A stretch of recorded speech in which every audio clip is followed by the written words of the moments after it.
Hello and welcome to the very, very first Quantum Creating podcast. How to bring the world of the formless into form and other true stories with me, Paul Webb, the Quantum Mentor. And welcome to the very first episode. And I, for one, am absolutely thrilled. A little hot, a little dry-throated, a little nervous, but who cares, right? We're here on the first podcast, and wow, what a journey to get here. It's been a long time coming, and I, for one, am thrilled to be here in front of you and to just deliver what I believe in, or not even what I believe in, what I know to be true, what I know has helped me, and what I know is helping hundreds of my clients at the moment, and what I truly hope you'll take on board and help you in your journey. But what I'm going to do is I'm just going to start with a little background.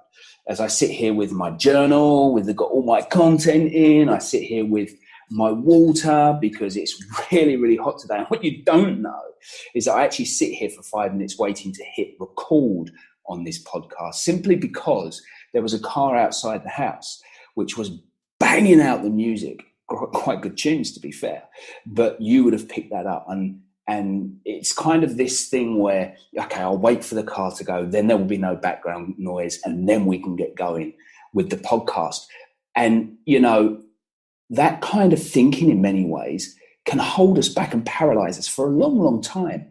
You know, we wait for that perfect moment. We wait for that perfect bit of information. We wait for the stars to align. We wait for our voice not to be quite so croaky. We wait for the right clothes to wear. We wait for the right kind of equipment to use.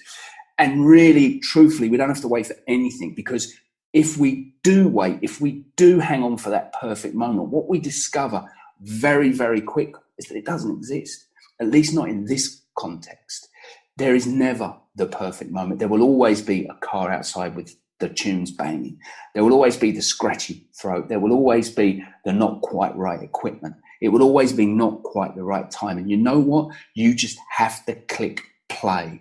And you have to do that in all areas of your life. And that's really what this entire Quantum Creating podcast is all about. It's about clicking play in your life and upgrading your life and living a life of power and abundance and alignment and mastery. And you know, that's kind of what I've tried to do over the years. And sometimes I've got it very, very right. But sometimes I've got it extraordinarily wrong as well. And I will give you the benefit of both of those, because I'm not one of these mentors who have learned everything from a book and then passing it straight on to you, which seems to be a current theme in many ways in coaching and mentoring. I've gone through that so-called school of hard knocks. I've had my ups and I've had my downs and I've had my trials and I've had my tribulations and I've had my joys and I've had my sadness, but it's all part of the learning curve. And this has happened over almost 3 decades. And I can bring this to you now with the confidence that in some way, shape or form, something I say may help one of you solve a problem you've got. And we're going to try and do this in this weekly podcast.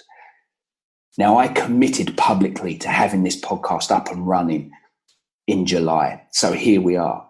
And I just want to take a moment to speak to you about what's going to happen going forward in this podcast. You see, this isn't going to be a podcast just about me. This is for you, the listener and watcher of this content, of this podcast. And I hope to affect as many of you as possible. So I'd be absolutely thrilled if you could share, if you could like, if you could review and download this podcast, because that really helps me get the message out there. And if you find any value at all in this content I'm going to deliver with you going forward, then please do me that honor of just trying to make sure that we get it shared as much as possible. And then sit back for the ride. And it will be a ride. I'll be bringing some of my stuff, but most importantly, I'll be bringing people on board who can deliver absolute world-class value to you. People you'll know, people you may not know, people with huge followings, big tribes, if you like, and people with much smaller tribes, but who are having just as big an impact on them as the people with the massive, huge tribe. You see, everyone has a message. Everyone has a mission. I think it was Khalil Gibran, the author of The Prophet, who said your work is placed in your heart at the moment of your birth. And if you find that passion, if you find that purpose, if you find that wonderful obsession, you can then go on and affect millions of people. There's no limit, really. You just have to stay aligned. You just have to stay focused. You just have to stay conscious, dare I say, and spread your message, that which you have a knowing for. And there's this journey we go on, you see, this doubt that we have, and we all have it in certain areas, especially when we try and grow. It's natural as a human to be reticent to growth, to be a bit fearful of that resistance. I think it's what makes us successful as humans. It's what's made us outlast every other animal almost on the planet, not always for the best. But it's our resourcefulness around that we can feel that fear, that we can have that resistance, but yet we can go on and create magic. And that's what it's all about, you know. It's about creating real magic in your life. And that magic to someone maybe just be bringing up well-rounded children. Whereas on others, it may be starting a civil rights movement or ending apartheid. To someone else, it may be lifting a World Cup. It may be landing a knockout blow in boxing. It could be anything. It's your magnificent obsession. This is mine. My magnificent obsession is getting in front of people and talking to them about what I believe and what I know to be true. You may agree or you may disagree, but that's absolutely fine. That's not up to me. What's up to me is to deliver what I consider my magnificent obsession. So that is what I'm going to do. And I've got such wonderful people lined up to come on board and spread their message that they know, that they believe in as well. And then you, the listener, the viewer, can make up your own mind. You can extrapolate information and value out of all of that.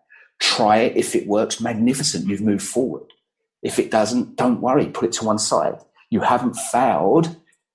You've just got information. No, that's what it's all about. There's no success or failure really. They're constructs of the ego. They're competitive, comparative. Really, it doesn't matter. You're just getting feedback as you go on your journey. And that's what happens in the real world, you see. But we're going to talk a lot about quantum physics throughout this journey because it's a real passion of mine. It's something I study relentlessly. I also find it mind-bendingly amazing. It makes me feel like a big kid again. Where, you know, the kind of thing where you sit there and go, no way, oh my God, that kind of thing. It makes me a giggling schoolboy. So I want to share that with you. So I hope to bring on, in fact, I'm trying to line up some very well-known quantum physicists to come on and explain more, to give us a little insight in this nonsense of quantum mechanics. We shall talk about, in fact, one of the big themes going through this entire process moving forward, this entire podcast series I'm going to do, is this concept of deliberate practice. I don't know if you've heard of Anders Ericsson. He's probably the world's leading authority on expertise, but I've studied him for quite some time, a good 6-7 years, I believe. His research clearly shows that genius is not the remit of someone special, someone different, someone made up a little bit unusually. It's the remit of everyone who persists. It's the remit of everyone who commits to daily, consistent, focused, intentional, deliberate practice. It doesn't matter what the dream is. You can tap into that quantum field of possibility, this soup of infinite probability that exists at the same time. But if you don't put the daily work into practice, if you don't step up and get down and dirty, you will not bring it forth into this world of form. You see, everything is created twice. First, in the world of the formless, with our thoughts, the images we hold. Everything you see around you, this communication device I'm using, which you are looking at or listening to me through, was once in someone's mind as an image. It didn't exist in the world of form. It has to exist twice, you see. First as an image in a mind somewhere, and then through deliberate, daily, intensive, focused practice, it becomes a physical thing. And we wonder how on earth we coped without it.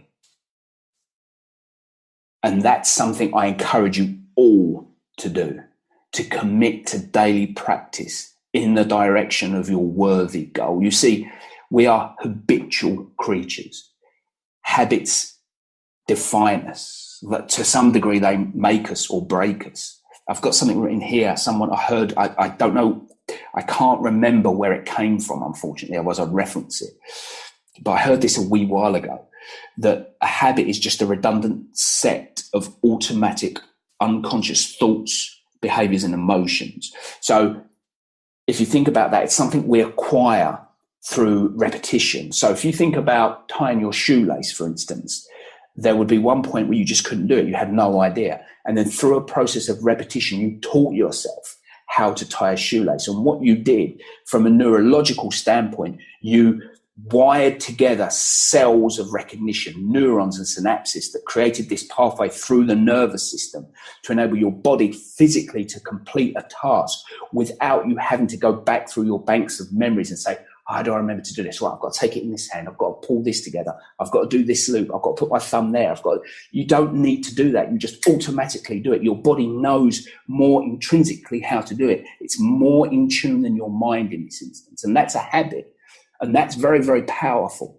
But it can work for you and it can work against you. And that's something that we have to look at.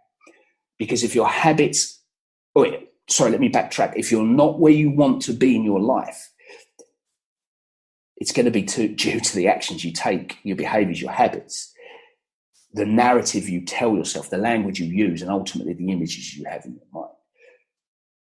So that's where we have to go right back to the fountainhead. And I will make sure that we get plenty of people on this podcast who can help me unravel that for you. I'm just trying to think what else.